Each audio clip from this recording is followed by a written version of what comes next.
Hoopsports.com.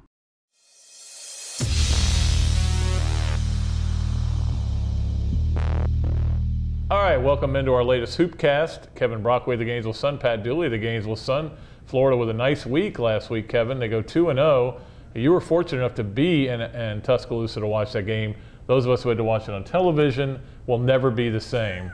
Easily the worst broadcast of a sporting event I've ever seen. I even had Christine Donovans come up to me and say, that was awful. I agree with what you wrote. But certainly the Gators make the clutch play. You know, watching that game against Alabama, I'm like, God, these guys are hard to watch. The TV made it even worse, but then at the end they managed to find a way to win. You know, yeah, they did kind of sleepwalk too early that game, and but Alabama, you know, down the stretch, young team, probably had a little bit more trouble executing than Florida did, and Irving Walker came through with certainly a huge play with about 10 seconds left. They spread the floor for him. You know, he put one up, kind of rolled around the rim there a little bit. You know, and Alex Tice told me after the game, he said the rims were a little softer there than they were against Tennessee. And they were fortunate to get the bounce. And then, of course, Dan Werner coming up with a very heady play at the end. Not just, you know, stealing that pass, but knocking it loose to the end to run out the clock. It kind of reminded me of the play Magic Johnson made one time where he got a steal with about 4 seconds to go and just threw the ball up in the air as high as he could, knowing the clock would expire. But, you know, I with 3.5 seconds to go, I was on Twitter, and I put a tweet on there. I said, season's on the line right now. Because if they lose that game, the chances of them making the NCAA tournament are greatly diminished. They turn around, had the quick turnaround, and beat Mississippi State in a game that I don't think went the way any of us thought it would. I don't think any of us saw Macklin scoring 20 points, Farnado getting only one block shot, and the Gators really struggling in their backcourt. And the thing that I know you're looking at, Kevin, is this a sign that Irving Walker and Kenny Boynton are tired? Yeah, and you know, 3 for 17 shooting might have been for that game because of the turnaround. You know, I think it'll be interesting because I thought that, you know, once they got the rest against Alabama earlier, they actually shot the ball pretty well. They were 7 of 17, so it could have been just the turnaround. But I think you know, I think for a Gator fan, if you want to be encouraged about something, it's just how well they rebounded in that game. 46-35 against a Mississippi State team with they're much bigger, much more physical, much more athletic. Florida really doing a good job on the boards that game, getting some second chance points, and you know, Vernon Macklin really taking it to Jarvis Farnado and scoring in the paint, which is you know, his issue all season long is, you know, has been consistency, but every once in a while he gives you those flashes of you know, that McDonald's All-American talent that he had coming out of high school. Well, certainly I think another issue that didn't get talked about a lot was something that was talked about before the conference season. When Florida matches up against big, long guards, they're going to have trouble getting a lot of points out of their guards.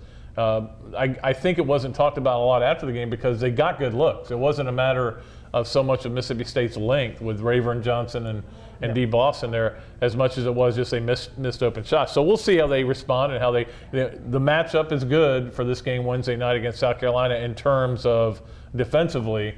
Florida offensively going in against their defense. Their guards aren't huge, so that should maybe help Florida against South Carolina. Of course, they also have the quickest guard in the league, though, the best scoring guard in Devin Downey. I mean, he's unbelievable, and he's obviously had his way with Florida all season, as he's had his way with everyone pretty much. You know, scoring at will.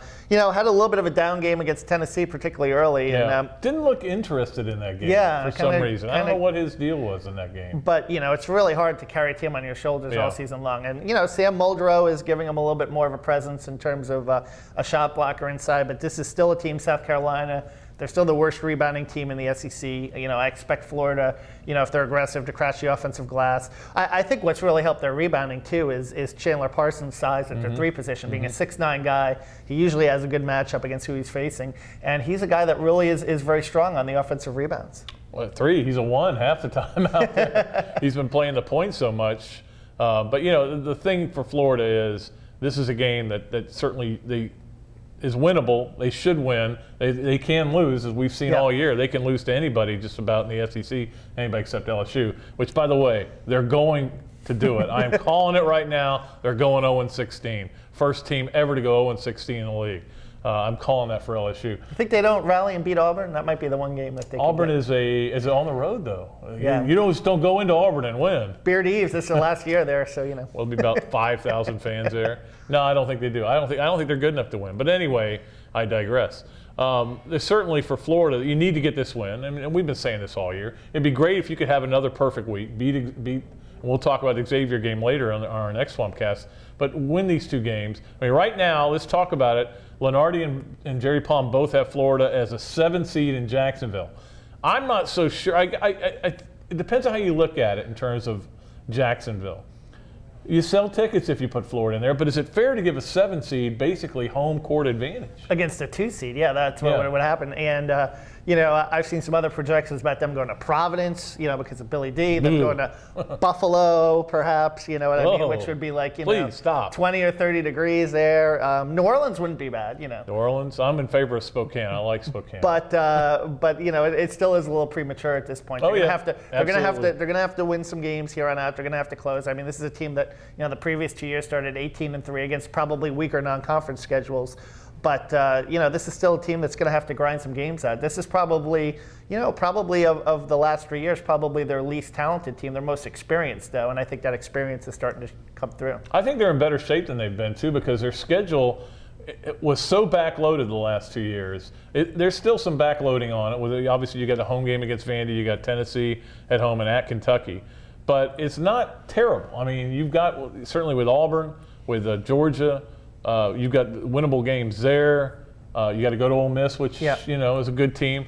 But so we'll see. I mean, and again, they found a way to win a lot of these games. They could use one more really nice RPI win to kind of put them over the hump, I think. But we'll see how they do. I mean, they're not out of the race in the East yet. I mean, it's amazing to say that it looked like Florida had no chance, but they're only 2 games back behind Kentucky, and they may have, Kevin, basically put a big nail in Mississippi State's tire for the NCAA. Oh, yeah, no question. They're in bad shape now. And they look kind of disinterested. They didn't look like a team that was really desperate coming in as much as I thought they would be until the final 2 minutes of the game when they really kind of turned up the pressure. But by then they were down 12. I was really surprised at their just kind of, Florida, for a team coming on a day and a half to rest, got to all the 50-50 balls. They got to all the offensive rebounds. Florida was definitely the team that definitely looked like a team with more of a sense of urgency. Maybe that's a sign of maturity, kind of an older team that's, coming together. And I think, with Tyus and Parsons in the starting lineup as juniors, with Werner now coming off the bench as a senior,